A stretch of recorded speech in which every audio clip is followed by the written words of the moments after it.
অ্যাডভেঞ্চারে আমার নেশা ছোট থেকেই, তার ওপর ঘুরে বেড়াতেও খুব ভালোবাসি। এই জন্যই চিন্তাফু ট্রেক করার পর আর দুই একটা হাইকিং রক ক্লাইম্বিং কোর্স করার পর আমি গত বছর মে মাসের শেষের দিকে বেরিয়ে পড়েছিলাম সার্পাস ট্রেকে যাওয়ার জন্য।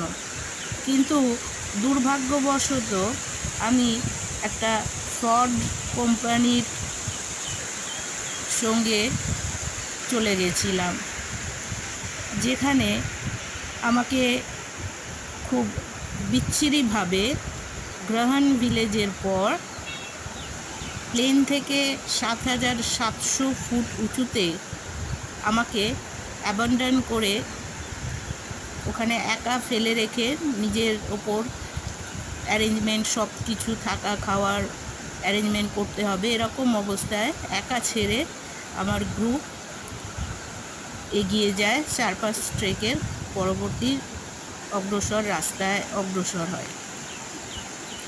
তখন আমি কিভাবে সারভাইভ করলাম, কিভাবে আবার কলকাতায় ফিরে এলাম, সেই গল্পই আজ তোমাদের বলবো।